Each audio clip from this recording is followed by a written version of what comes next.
It was cold and dark. I'd been taking fire for hours. Took an incoming mortar hit. I opened up his jacket and his insides fell out. I had his bloody guts in my hand, warm, mushy, squishy. I pushed him right back into his body cavity and willed him to live with my tears. And that is what true love is. If you're hearing our voices, that means it's time for It's Just Me Time, the podcast where we watch the worst movies from trailer to end credits, scene by scene, so you don't have to, but maybe you should. I'm Russ. I'm Jared. It's good writing. It's good writing. Yeah. I love the all in on the very, very long intro quotes. Well, if you did one, I'm going to do two. Yeah, you might as well. You might as well go all in. All right, so we're back here. This is part 2 of our breakdown of Ghosts of Girlfriends Past, Matthew McConaughey, Jennifer Garner, other people. We ended last episode, Connor Mead here, Matthew McConaughey. His character was with Emma Stone, Ghost Girlfriend Past, right? The spring fling, middle school dance. And we're kind of starting to find where Connor Mead is defined as a man here and where he turns into kind of an asshole. And so we ended, I think, at the middle school dance where Jenny Parati, Connor kind of flubbed, didn't make the move. Jenny Parati went for Pete Hastings. Yeah. And Pete Hastings is just right into it. Ugh. He's the worst. So we've left the middle school dance and we're getting picked up by Uncle Wayne in the good old stabbing wagon. Which, come on, ruthless. Is that a serial killer car or is that a... Do not care for it. What kind of car is it? Did we figure that out? No, I don't know. Doesn't matter. Yeah, it's a big old... a big convertible. Yeah, it's like a big caddy or something like that. Convertible caddy or something. Very 70s. And this is where we learn that Uncle Wayne is obviously the father's passed away. Uncle Wayne is a big male influence on Connor here. And he's definitely that kind of uncle. He's a monster. Yeah. He's the uncle you're like, he's cool at first. And you're like, but he's kind of cringy. Oh no. Yeah. He's like the one who says weird shit at like the holidays. And you're like, oh no. Yes. No. He's like making weird jokes that I don't care for. And then we get the whole spiel here where Connor's like, I don't ever want to feel like this ever again. I feel like I got kicked in the stomach and I feel terrible because Jenny Parati went and made out with a similar dude. And hey, we've all been through there. We've all seen it. We've all felt it. It's terrible. It's a terrible feeling. No one likes it. And then that's when Uncle Wayne introduces the concept of, you got it all wrong, buddy. You don't want to love these people. You just gotta get in and out. And has a great line of, you don't want to be anybody's first kiss or their last. He says ominously. Yeah. Okay. Yeah. Okay. I see the math on that one too. Meanwhile, while all this is happening, he's given a huge diatribe about how love isn't real. Basically the same stuff that Connor says later and earlier and later. Yeah. We get like interjection from old Connor, Matthew McConaughey being like, oh yeah, like he invented the word MILF. Wait, what? He never wore seatbelts. Never. That's bad. Yeah. Like, your parents died in a car accident. Like wouldn't you be extra sensitive to that? Right. So either way, we're learning where Connor has kind of found his footing here, and Uncle Wayne is a big influence. So they end up going to a bar. Yep. A club. Bar. We walk into a bar, but Uncle Wayne says it's a classroom. 37 minutes into the movie, by the way.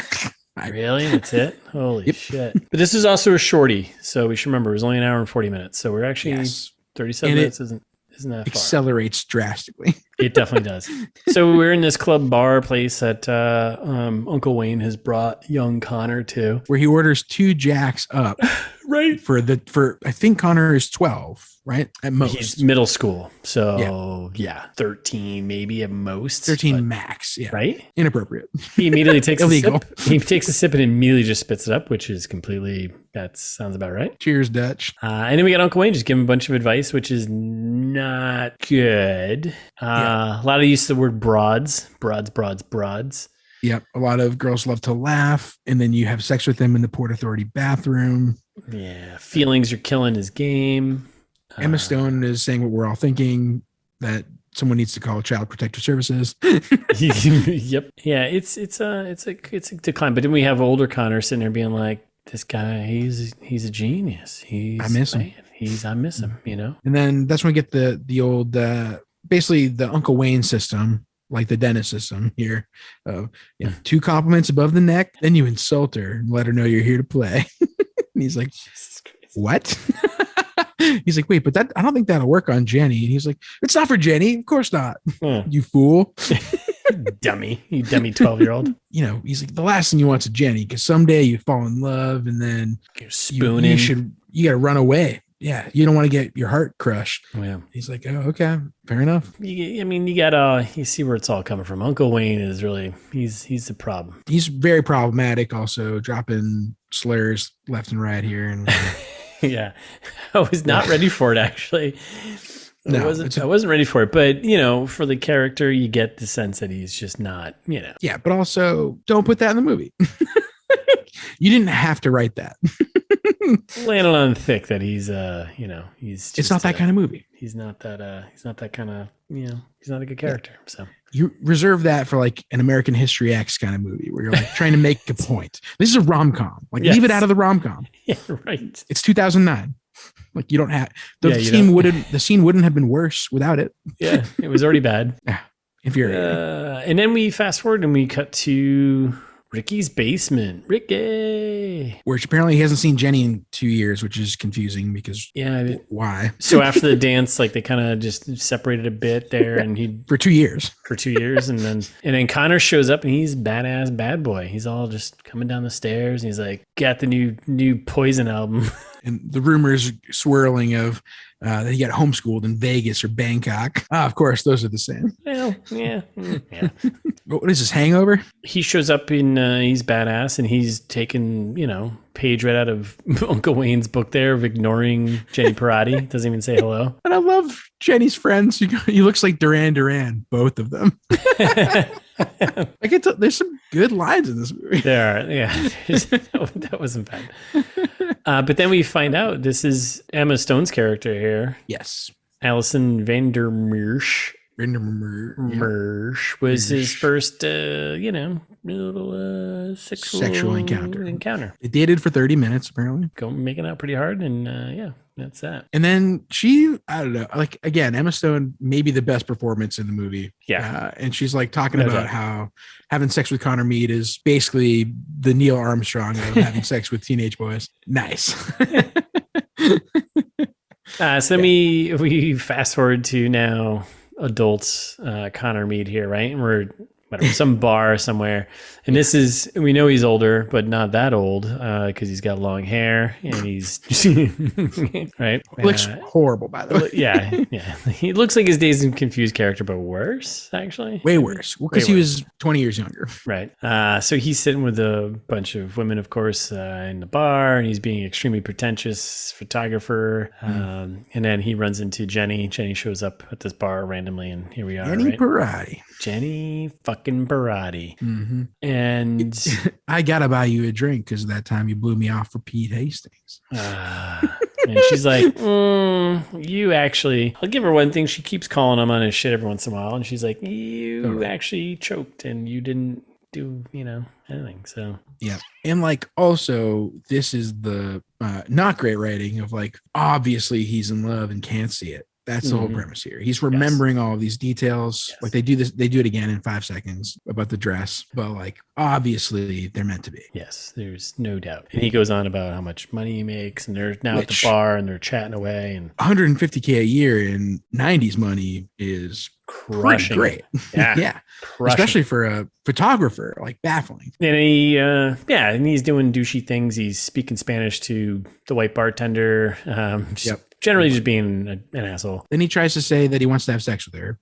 Yes. And she's like, oh, I thought we were just catching up. And then she makes a joke that she's still with Pete Hastings. Pete Hastings, yeah.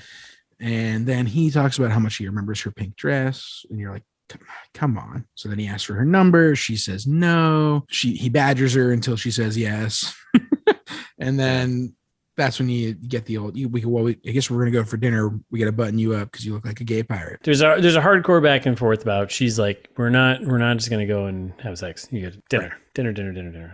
So then they go. And then we get kind of, I guess, no, this isn't like a montage yet, but. No, they gloss over dinner and they're drunk and walking home, right? Yeah. And he's being really super aggressive, blah, blah, blah. And she's like, nah, not happening. Oh, so I'm coming in, right? And she's like, for what?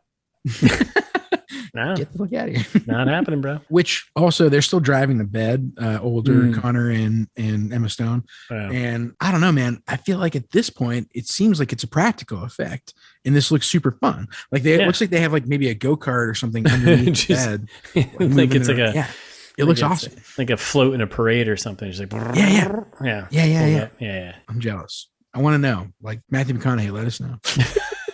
Was it fun? Was that how it was? If I ever see him, I'll ask. Now we go into love montage, right? Because he's been turned down once, twice, and then it becomes a pattern. And now all of a sudden he finds himself enjoying and hanging out with this woman because, Jenny Parati. At this point, Emma Stone is not convinced that he's getting the point of all this. No, he's definitely not. He's talking about how he needs to reintroduce being self-deprecating to his game. Mm-hmm. Yeah. Because it seems like it's working. And then that's when great fourth wall line delivery from Emma Stone of, well, now we're going to watch a montage of you and Jenny and listen to Cyndi Lauper time after time. Don't mind if we do. And then they have a montage and it's just them going on dates, playing, air hockey and doing these things. And every time it keeps ending with them at the doorstep and her being like, nope, not happening. Weeks. And then after a couple of weeks, it's like, okay. And this is actually the halfway point of the movie. Yep. Love montage ends with finally she's like, hey, come on in. They're like, wow, that was pretty good. They drive a Lincoln together and she's like, well, we had 20 years of foreplay, so makes sense, I guess. And then he gets up to leave. Yes. Like, which is come on, man. Like what is really like? And to which she replies, and to Jenny's credit, she usually doesn't take his crap of like, there's two types of women, the kind you shag and leave and the kind you shag and snuggle. And I am regrettably the second type. So you either get back over here immediately or walk out that door and never call me again. He makes the right decision almost. He comes back to bed. She gives a nice, he's not as dumb as he looks. Yep. And then in the middle of the night, he's awake. She's asleep. Emma Stone is narrating that this is the moment you fell in love with Jenny. This is off in the trailer too. Yep. And you do what you do best. And that's bail on a good situation. So he leaves and then, but present day, Connor Mead's still standing there. And next morning Jenny wakes up and she gets a phone call and he's like, oh, I called back. It's like, no, you didn't. No, you didn't. Good person. Yeah, what a good person. See, look at, I called back. No, you didn't, you dummy. She's a doctor. She got called in to work and she cries because he's a garbage person. And he's like, I don't want to see this. And Emma Stone's like, now you're getting the point. Are you understanding? For fuck's sake, this is a movie we're trying to do here, Matthew. Have you seen A Christmas Carol? Yeah, I imagine that line was actually not in character. Like Matthew McConaughey is just like, I don't want to see it. I don't want to see it. And Emma Stone was actually like, you have to watch. Look at it. So Emma Stone's like, kind of takes him to the girlfriend hallway. Which we also get from the trailer. She's like, well, the relationships at this point just got shorter and shorter, and so we're going to do it in bulk. She says we're going to do it in bulk. And it's just literally a very long hallway of a lot of women, and straight from the trailer. I don't know if there's anything else to add here other than like a straight from the trailer. There's additional ones who are just like, we did it for 2 days. We did it for 48 minutes. And then, every time you slept with me, you called me Jenny. Yeah, and then wait, what? We dated for 48 seconds, and then it turns into a nightmare moment where they're all reaching and they're kind of grabbing at him, and he's like, I can't get out. It's like a weird hair body horror thing, kind of. Yeah, it gets a little terrifying, a little claustrophobic. I didn't like it. And then he wakes up in bed and he's like, oh, it was a nightmare because I was out because of the alcohol. Falls out of bed, classic. Which I love this part. So speaking of Sarge having all the best lines, so we go downstairs to Sarge and he's showing off his seating chart to Paul and the boys here. He's like, all right, Paul, all you and your guests are Nazis and like we're NATO. Wait, what are you talking?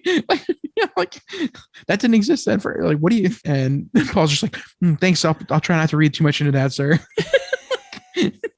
What's happening right now? And meanwhile, Connor just he's like, I gotta find booze. So this is yet again, but it's from the trailer. Yep. He goes down and grabs a bottle of champagne, and we talked about this in the trailer. He still opens it like a chump. Next to the cake. Yep, right next to the cake, which is standing right there. There's like a 3 or 4 layer. I mean, the cake's not like standing there. Cake is on a table right across from him. But just hanging out. Yeah, the cake's like, hey man, what are you doing? You gonna open that bottle of champagne and point it towards me? Hey, honey. Hey, that's fucked up, man. Donna Minute would not approve. Oh, it's been a while. Well, sometimes she just pops in, and I think she'd be a good wedding planner. She'd be like, I think you're right. Donna would be fantastic at that, right? She'd be like, don't put the champagne near the wedding cake, because that's recipe for disaster, honey. Your Donna Mint is perfect. That's it, right? Is that it? Or I forget where you nailed it. Oh no, she was like Massachusetts via living out. Nailed it. Yeah. Via living out in New Jersey. You got any parliaments? Honey, don't open that champagne right there.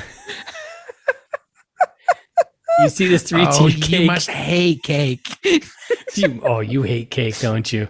You hate that cake. Because you open a champagne bottle. If you open champagne like that, by the way, you open champagne like a chump, like my third husband. He was a Tao. Also told that to my third husband. He was an idiot. Always pointing champagne bottles at a horizontal angle, at a 45-degree angle from the waist. What a dummy. Donna, listen. If only Donna Mint was there, this whole thing would have been averted. Crisis averted, yeah. But she wasn't. So instead what we got was... Instead we got this scene. Yeah. We got this scene. So he opens champagne like an idiot, and just PSA for everyone out there opening champagne, just point it straight up, and, just all you do, put a towel over it, and you pop it. That's it. That's easy peasy. That's how you open a bottle of champagne. Yeah. To be fair to the movie, also PSA to the listener, it is funnier than in the trailer. There's an extended, it extends out a bit more. Right.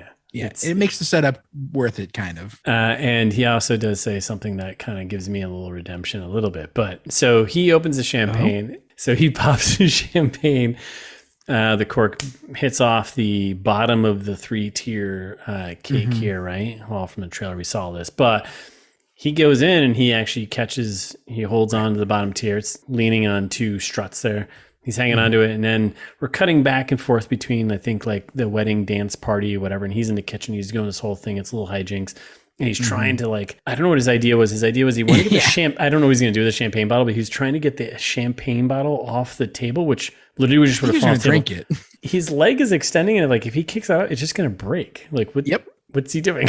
That's right. I don't know what the plan was. There was no plan. That's a badly written scene. It makes no sense. So, so he's trying to save the cake, and then we learn more about Brad, how perfect he is. Brad's Doctors Without Borders or with borders. Yeah. Are they without? They're without. Without. Doctors Inside Borders. Yeah. Yes, Doctors Inside Borders is a different thing. He's also certified in shiatsu massage, like you mentioned earlier. So we learn how awesome Brad is. And then meanwhile, the cake is still teetering. Stressful situation, still not getting a bottle of champagne off the table with his foot, which makes no sense still. And then he just loses a cake. Finally. Glass smashes everywhere. Cake smashes everywhere. Skabloosh. And obviously, everyone immediately comes running over. Connor tries to talk himself out of it. This is when the bride screams hilariously, just like in the trailer. And then, he loses the cake, but then everyone comes in. She loses her shit, which is, rightfully so. But he does say, and I can't believe this is the one quote you didn't catch here, but he says, these things are not very well engineered. Oh, yeah. That's your redemption bit, huh? Yeah, absolutely. Oh, my God. Cake should withstand some type of pressure, someone bumping into the table. Oh my God. Getting a cork. It's not someone bumping into the table. Yeah, it's a cork under tons of pressure. Being fired like a projectile at the side of the cake. That's not. Just gotta say, these things aren't very well engineered. All right. So bride comes in, she freaks out. This is all from the trailer. It doesn't matter. But the extended version of it was redeemably kind of funny. Well, he also leads with, well, if it's any consolation, the cake wasn't very good. And then she's like, wait, you ate some? Oh, it's it smashed my mouth. As she freaks out, Sarge has to hold her back. He's not worth it, sweetheart, which couldn't agree more. Yeah, definitely. And then Jenny directs everyone out of there and kind of saves the day. And it's like, okay, everyone go. Yeah. So then this next scene, I wrote it wrong here. We cut to upstairs, and Sandra is basically having the vapors here after her freak out. Yeah. On the couch. Yes. Sandra's a bride. Yep. She's under the weather. She's got lemon slices on her eyes. Trying to recover. And the bridesmaids are talking about, again, who they're going to have sex with and who's going to have sex with Connor next. Right. Because everyone's stoked about that, apparently. And then, this is also when we find is that also the moment we find out which one had slept with the brother? I think when the three of them are kind of hanging out, it's this kind of cut back and forth pretty quick. But I think the three of them are just chatting, and then we find out that the middle one, I think you're right. Dina, I think you're right. Had sex, and they're like, "Oh my god!" Yeah, just to remind us of that little thread that's going to come back and bite everyone. That's right. Yeah. And then they all say like, oh crap, none of us are going to get to have sex with Connor if we keep acting like this. And then she's like, we're going to have to go have sex with those nerds to the groomsmen. And that's when you cut to the groomsmen going, guys, holster them, women. And they've like put their phones on their belts, and it's very uncomfortable. Yeah. Worst characters in the movie. Yeah. Pretty annoying. And then we're back in the kitchen, and we get Connor clean up cake with Jenny. And they have a little moment here. This is again from the trailer. Yep. Him kind of apologizing and her identifying that. And he thinks he's changed, but he's like super over the top of it because he's kind of lost his brain because he's had, interactions with some ghosts. Yeah. And he's drunk. And he's making hardcore moves on Jenny. And she's like, no, this doesn't feel genuine. This ain't right. And she complains about her daddy issues and why she's attracted to dirtbags. And then they make another gay joke that's not funny. Oh, yeah, they did. Yeah. Yeah, they do a lot of that. Jesus. So like, well, Jenny, you should just be gay. Yeah. And then she's like, ha, ha, ha, ha. And it's not. It's terrible. It's not funny. Nope. And then Connor kisses her, which she is not psyched about. And then she says that when she wakes up tomorrow, he won't be there. And that's kind of the ending of this. You've done it before. You've bailed in the middle of the night. I don't trust you. Yeah, you're not showing any true change here. Like, you're just the same old Connor Meade, which even at the end of the movie, he's still the same old Connor Meade. So, but anyways. Right. And then so he's basically talking about now how he doesn't want to be alone for the night. And this was almost the quote for the thing when he's like, I've got ghosts in my bedroom. Got ghosts in my Lincoln. Speaking of the ghosts, he goes upstairs to his bedroom where he opens the door and we get a hello, Connor. And he thinks it's a ghost, so he runs away, but it's the bridesmaid who can't get laid to save her life. All right, so Connor Meade's lost his shit yet again. Lost and found. Am I right? Yes. This is when he's like, all right, I gotta go see another ghost. Yeah, I feel like I screwed this up. Maybe I didn't. I don't know. So he goes out to his car, and we find that the second ghost visiting him of the evening, ghost of girlfriend's present. That's right. Is actually his assistant, Melanie. Yeah, which... They kind of play here because he gets in the car and he's like, oh, what are you doing here? Oh, thank God you finally came, because he called her earlier and was like, hey, you need to get out here and help me, blah, blah, blah. And she shows up, but it's like, oh, she's actually the ghost. So yeah. She was also invited to the wedding, which how does he not know that? Yeah. Weird. Yeah. Also, right? Why was she invited to the wedding? And why wouldn't she be like, hey, I'm going to be at the wedding too, you moron? Like, but more importantly, why was she invited to the wedding anyway? Yeah. Like, it doesn't seem like they have that kind of relationship. That's just me. Details. Yeah. And then they have a weird thing about how he thought she was gay. And she's like, no, just that one time in college when I didn't have a choice. That's so weird. Which was a weird, rapey, that's a horrible weird line. Yeah. Okay. All right. Terrible. I hate this movie. Yep. And then they're like, okay, well, now it's time to go back inside, but we're ghosts. We're ghosties. So then we go inside and we get the whole wedding party, hanging out, having fun without Connor. And she's like, see what life is without you. See like how we would have ended the movie was like, you just died. Everyone's having a good time. Yeah. And pretty much everyone's trash talking him. All the bridesmaids, everyone's just kind of trash talking him, and then Paul, his brother, stands up for him. Yeah, it goes into a big, long speech about how he taught me how to read. He taught me how to ride a bike. It was us against the world. I got to be a kid. Connor didn't get that chance because he had to raise me. He had to raise his own kid. And then he, ends it with, it's a pretty hard, it's a heartfelt speech. It's a solid speech about brotherhood and stuff like this, right? Yeah. And believing in family, 100%. against all odds. Yeah. And Fast and Furious, family, right? Family. As we always say in this podcast, all about family. It's about family, right? Family. Family. And then that's when his assistant says, well, that doesn't matter to you, right? Because love doesn't exist. Got you, motherfucker, with your logic, right? Yeah. And then there's a weird throwaway line about how Denise hooked up with Gary Coleman. Yeah, I didn't... that I didn't care for. I kind of just glazed over that one. I was like, what? They were talking about like weird experiences or something like that. Just like, oh yeah, like then there's that one time I hooked up with Gary Coleman. He had really delicate hands. Yeah. What? Rest in peace, Gary Coleman. Right? And then so scenes kind of carrying on here, but we get the heartfelt thing. Connor hears his brother say this heartfelt thing, which is, kind of sets home with him, right? And then we get the classic drunk bridesmaid saying something about someone else who is not in the room, but is walking in and doing the old, ooh, they're right behind me, aren't they? Yeah. She's not even banging that guy that we brought here to bang her. Right. Yeah. Everyone's like, and then Jenny runs to the kitchen. And now we're in the kitchen, and this is where, Brad apparently is just hanging around, right? Yeah. And he's there to console Jenny, and he's just Mr., sensitive and taking care of things. Mr. Tell me this guy's gay. Stop it. Why is this whole movie like this? It's pretty brutal. And then, the assistant here, he's not. Trust me. What does that mean? What's happening? It's a little A foreshadowed. Foreshadowed? A little A foreshadowed. Yeah. And then that's when Brad basically tells her, you really only get over somebody when you find somebody else that you love more. I don't know. That's kind of bullshit. Yeah. That's not true. Agreed. But she's buying it. Yeah. And Connor's not happy about it. And then he says something offensive, I think, and his assistant slaps him justifiably. And then we takes them into the next room.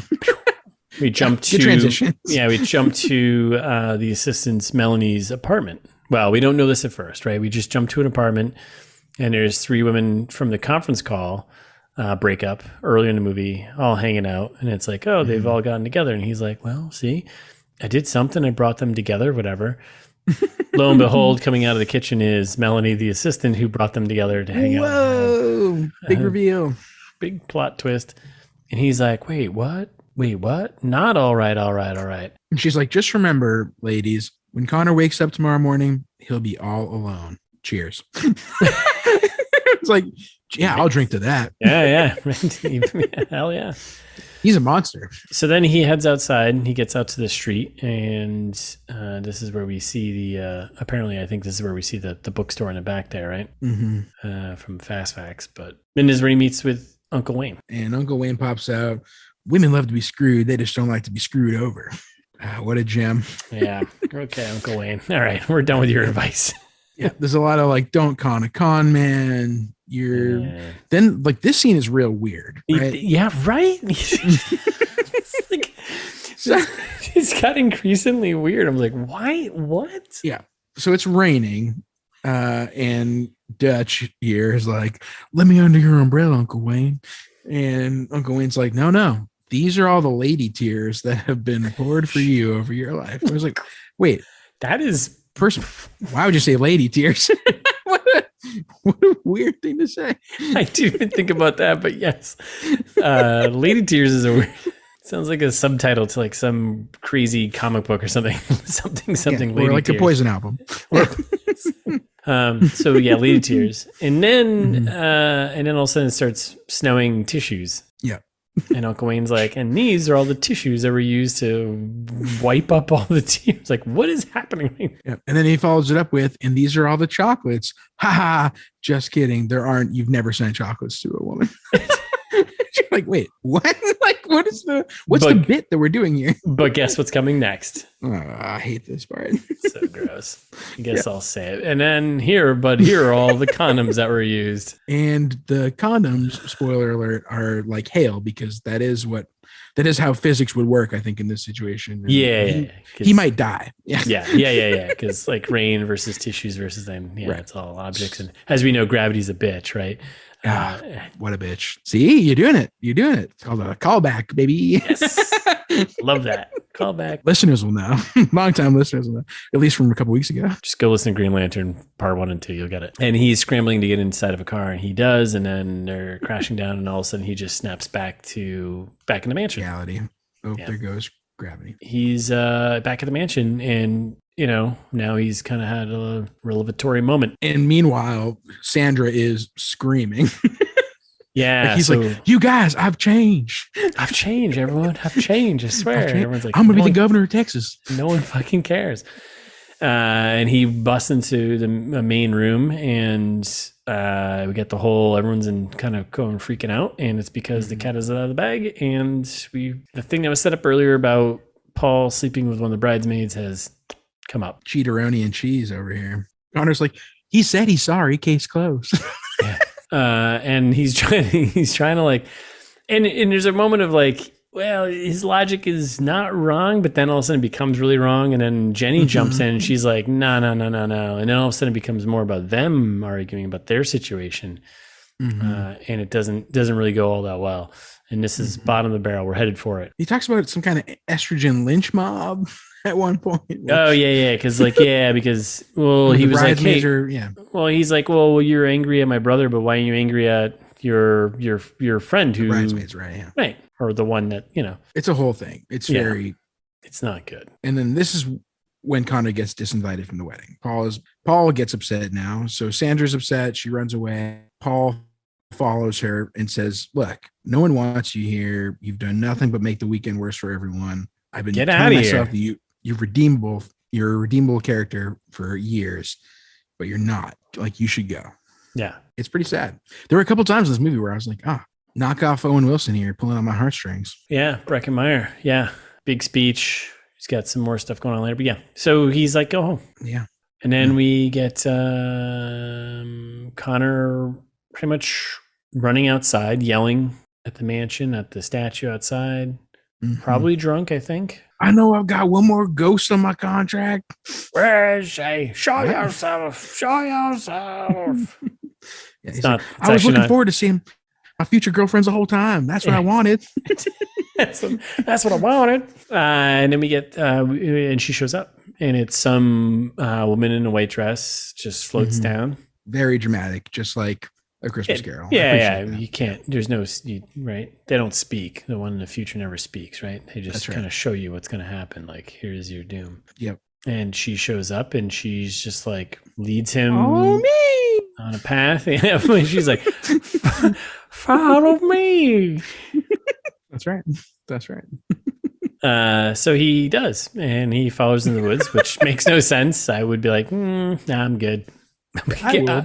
Stay out of the woodsy woods. I'm going to get in my car, and I'm going to just drive back to Manhattan and just live my life that I've got. Pretend this never happened. And yeah. So he follows into the woods, and then all of a sudden it goes from night, snow to then day, and then we're in the fall, and then we're in the future, and then we come to the chapel, the Martha Mary Chapel there in Sudbury, Massachusetts. Sudbury. Yeah. Sudbury. He thinks he's getting married. Yeah, he's like, oh, all right. Nice. Okay, all right.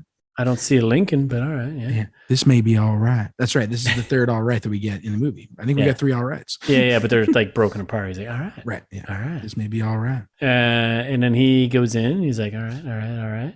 And it's Jenny. It's Jenny. He sees Jenny, straight from the trailer. She's getting married to Brad. Yep. Yikes. Bitch.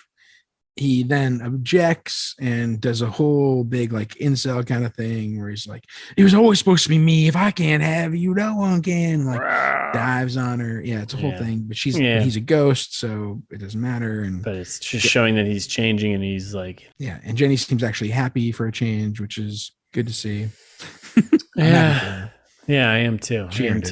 I don't feel happy for her at the end, but yeah. Well, right, yeah. That's when she gets 28 days to kind of. Or she should get 28 days. So they get married, and then he's standing there by himself in this chapel, and he's walking out, and he sees his brother Paul sitting there by himself. Sad and unmarried. in the back, unmarried, no ring. So then he follows his brother outside. His brother like leaves the chapel, and his brother just starts walking into the woods kind of creepily, and he's just following his brother. And then his brother just kind of ages into like this Biff Tannen kind of bad makeup from Back to the Future. And I was like, oh shit, right. Is that Biff Tannen? And now Sure Biff, is. I send 2 coats. We're a pro Biff podcast, right? Yeah, absolutely. Okay, good. Tom Wilson, 100%. I like that guy. Yeah, he's funny. Now Biff. Anyway. All right, now Biff. So we got Paul's old Paul. Yeah. Old Paulie. He probably is now called Paulie. When you get old, you I think your name goes from Paul to Paulie. Revert to your childhood nickname. Yeah, you're Paulie. That makes sense. And he walks out to a funeral, and there is no one there. And he sits down. Surprise. We all know. I mean, we know who this is, right? Yep, he's a big piece of shit.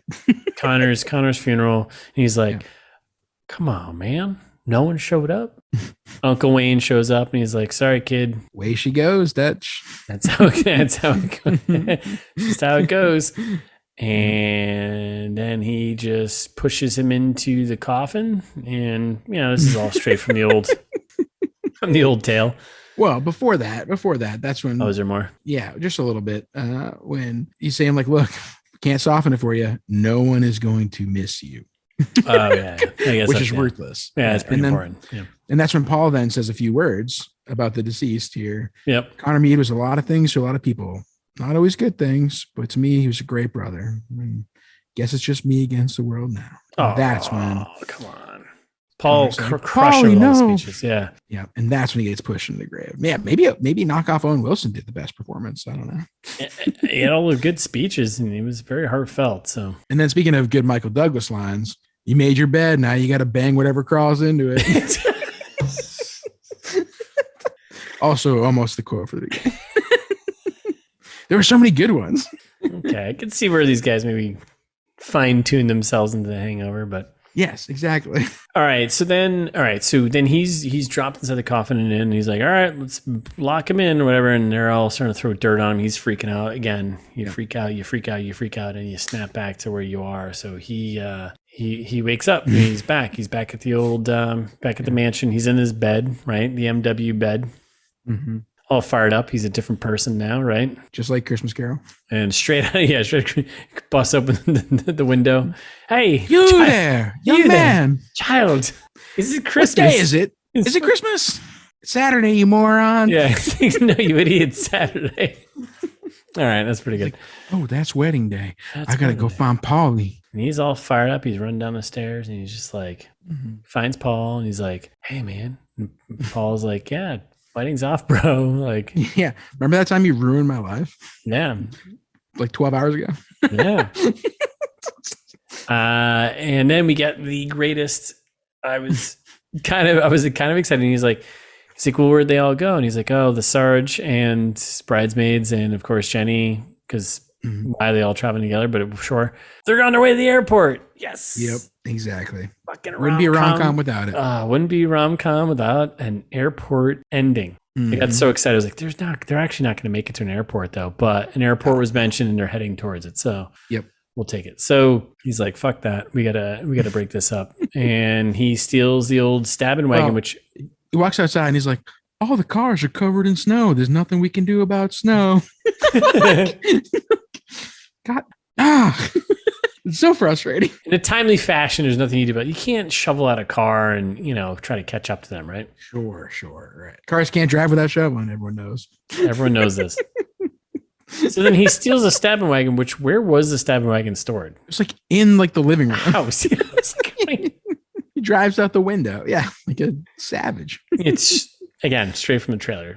There's nothing here. Yes. Which we thought at this point he would have been on some kind of psychedelic or something, but. Right. He was heading for a bridge to kill himself, but nope, he drives out the window and his plan is to, in the classic. I think his plan's to ram him. I think he's going to ram him. Yeah. Cause like it's the classic, so the road goes winding down the hill. And then the fastest way to meet point a car that's going this way is to just drive straight through all the way across all that and then hit him at the end, right?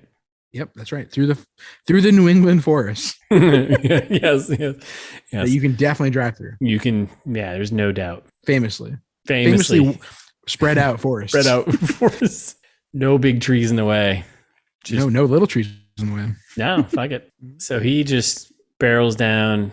It's crazy. Elvis blasting. Yeah, he's probably on some type of meth or something or whatever, some type of thing. I hoped. But... Oh, I know I was going to ask. Oh? What's our drug scene? Drug reference. Oh my God. That was what I was going to ask. Did we ever have one? What is the drug reference? I'm going to throw it out there. Let's keep going and we can talk about it. Yeah. Okay, yeah. No, anyway, great so call out. Great call out. So he blasts through the car, tramples down through you keep thinking, I'll keep describing what's going on. Yeah. And he's boom, boom, boom, blasting through snow, dodging all the New England trees that don't exist at this one moment. And then he gets to the bottom, trashes a car into the little lake that's right there, because there's always a little pond, by the way. There's always a little lake, little pond at the bottom of every little hill in New England, just so you know. Right. Generally, yeah. If you haven't been here. Where's the water going to go? Yeah, right. Right. The bottom of the hill. Right, obviously. And it's going to form a lake or a little pond. That's right. And he gets out and he's waving down the SUV thing and he catches the car. And Dad comes out and he's like, well, so now he doesn't catch them. He drives past them, across the street, right in front of them, into more forest, and then he crashes in the car into the lake. Right? Yeah. But then he gets out and runs back up the hill, and then runs in the middle of the street, and almost gets killed by Sarge. Yes. Yeah. Important factors, because Sarge gets out of the car then and yells at him and says, yes. Hey, man. Yeah. Not cool. Yeah. You almost killed all of us a minute ago. Yeah. To which Connor's reply is, boom. Deck him in the face, sucker punch, knock him out. Terrible. Poor Sarge. Literally just punched the father of the bride. Yeah. And he's got brain damage now, for sure. I mean, the man's been through a lot, but yeah. He was already damaged. Yeah. Either way, he probably gave him a black eye or something. It would not be good for him being a officiant of a wedding. So yeah, a lot of factors at play here. So Connor punches Dad. That's kind of weird. That was a weird way to go, but that's one way to just, I guess, squash that. And then we get another big Connor speech. Yeah. Which basically does two things. One shows him changing, and becoming kind of he locked the other women in the car.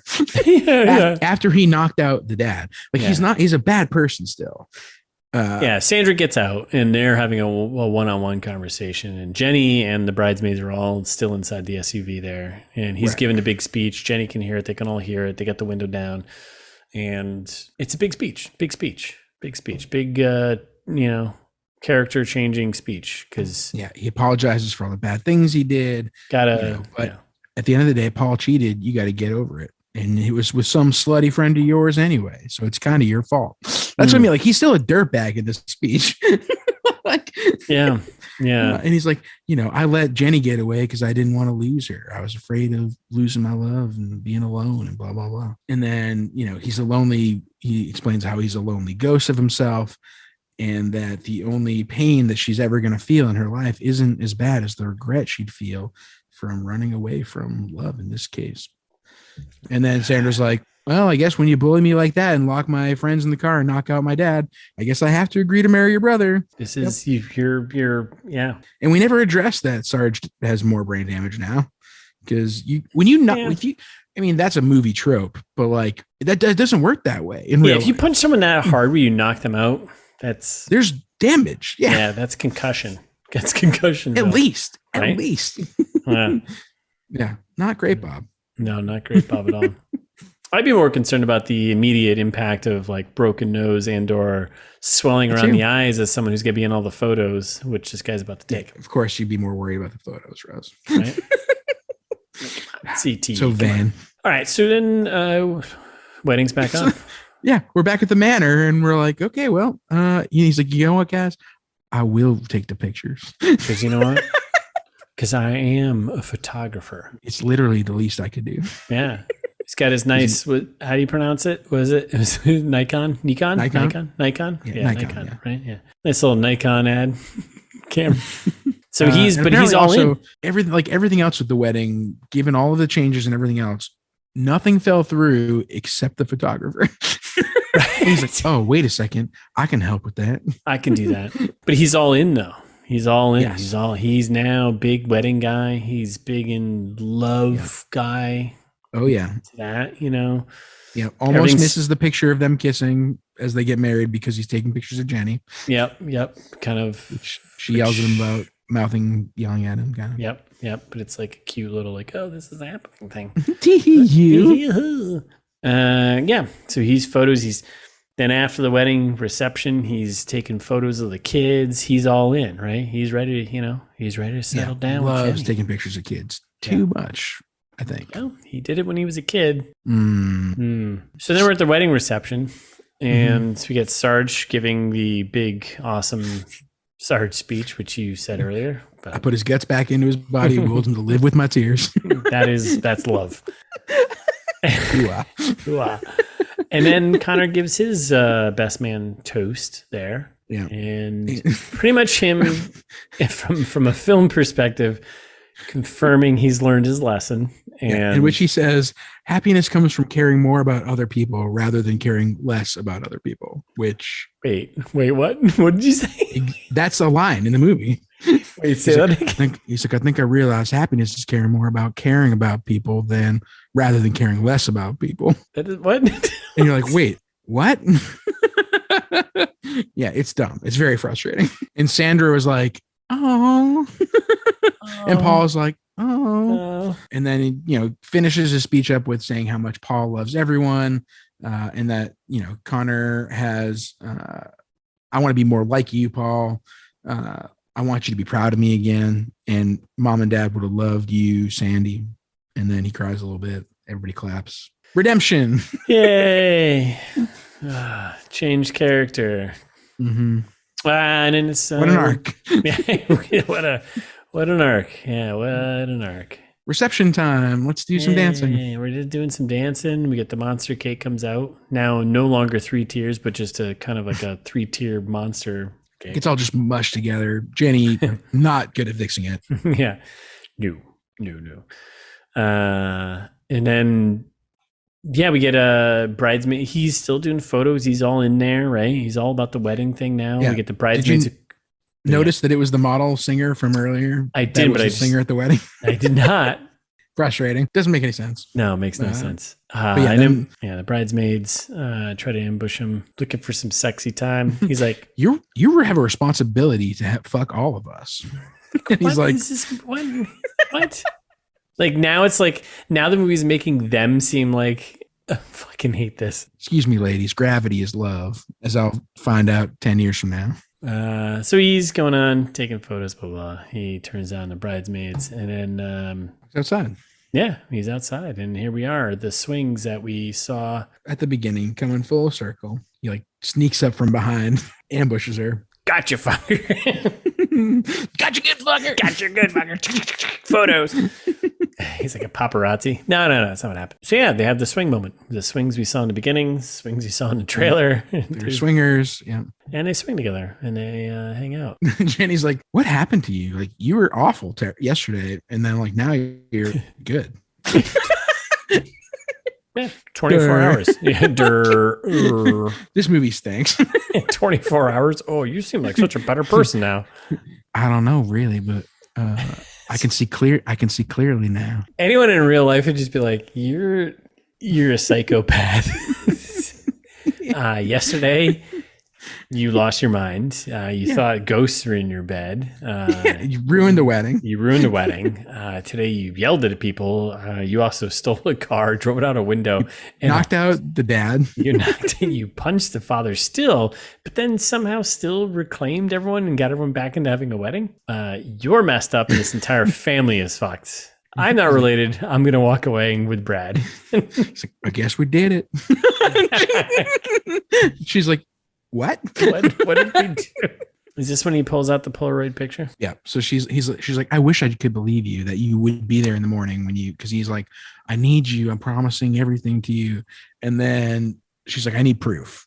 And that's when he pulls a picture out of his wallet. Yeah. Whoa, it was on his wallet the whole time. Oh my Thanks, God, trailer. what?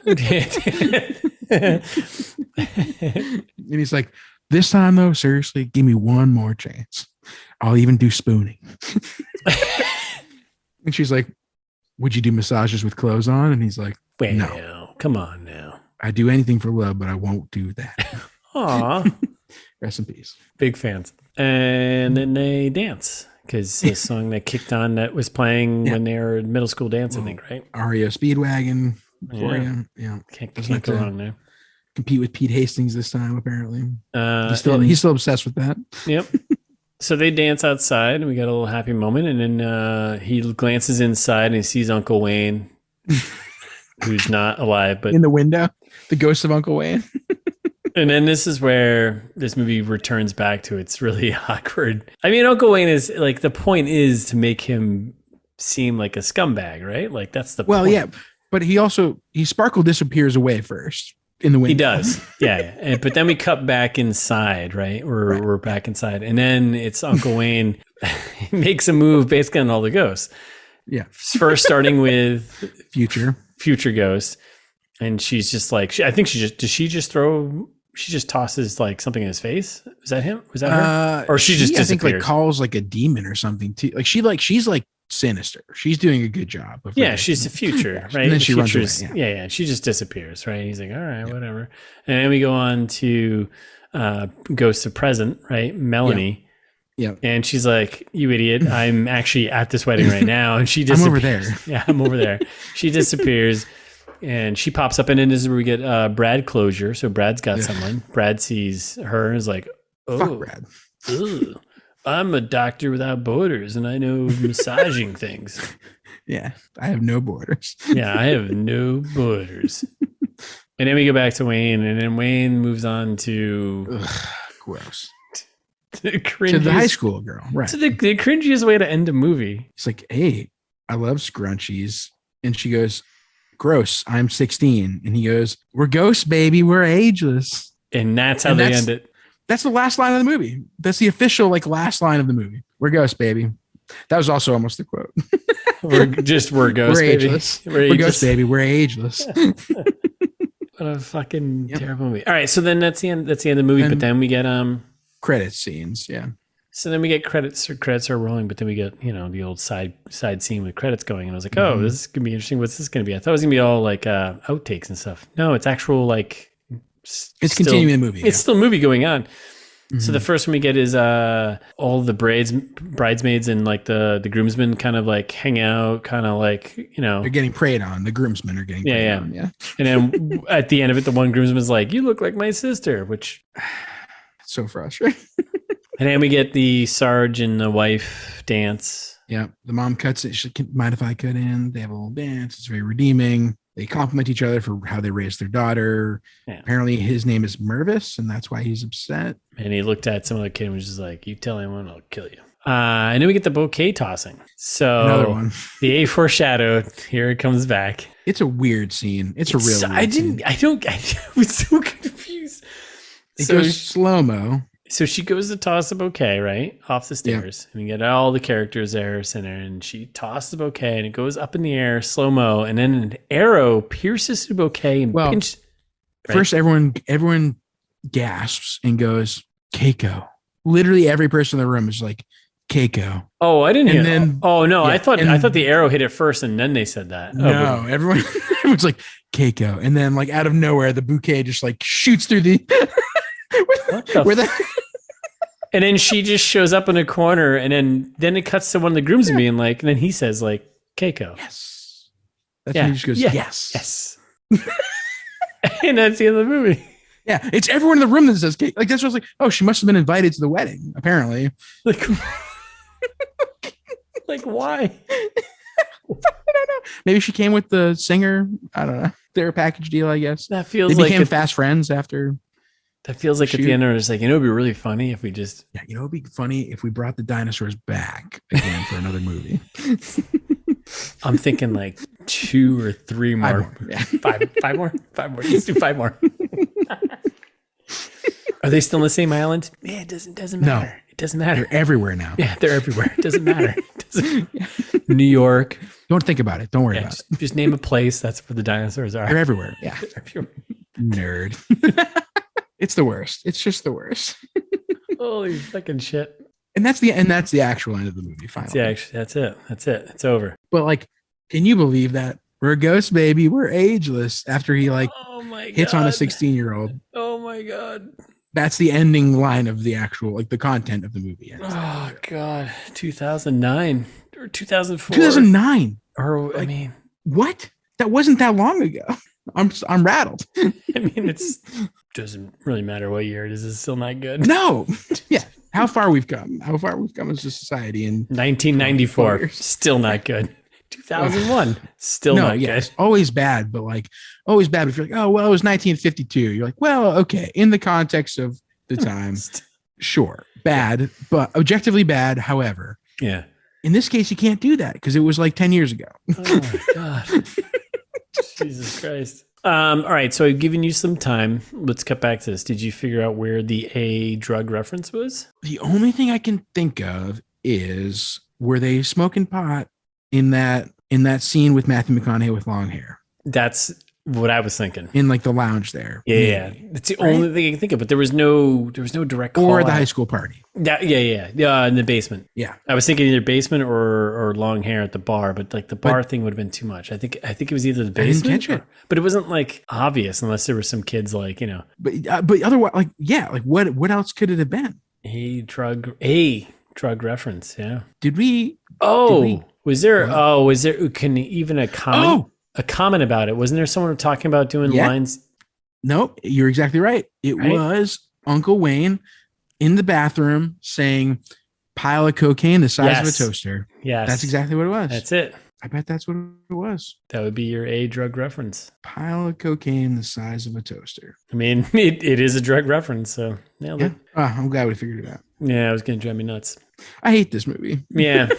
It wouldn't have been complete, though, if we didn't figure that out. So, all right, well, there we go. That's it. That's a Ghost of Girlfriend's Past. We don't need to do it again. Not the worst we've seen, but far from the best. Far from the best. Thanks for listening, everyone. We'll be back next week with a new movie. That's true. I was gonna tease it, but I was like, we don't know what it is. Yeah, TBD. So yeah, we'll be back next week with a new movie. In the meantime, follow us on Instagram at It's This Meets That. We're ITMT Pod on Twitter. We're starting to dish out some recipes and cooking tips out there. So yeah, it's happening. But you should subscribe to us wherever you listen to us. Apple, Spotify, follow, whatever it takes. So yeah, any of the places. And while you're at those places, specifically Apple and Spotify, if you could leave us a review, we'd really appreciate that. Thank you to everyone who's done it already, but 5 stars goes a long way, helps us reach more people like you, and we can keep the lights on because, as you all know, Russ and I rely on the podcast to live. And right now it's getting a little tight. So. It is dark. That being said, a 5-star review would go a long way. And if you send us a review, even if you sent us an old if you did an old review of us, send us an email. Address it to me because Russ doesn't read them, but I don't read. Let us know. I'll send you stuff. That offer still stands. We have some ITMT merch. I will send you some stuff. Russ still doesn't have any because I keep forgetting to bring it to him. But all you have to do is send us an email. It's thismeetsthat@gmail.com. Go to the website. Our contact information is there too. It's thismeetsthat.com. All of the old episodes, everything you could ever possibly want, anything. It's all there.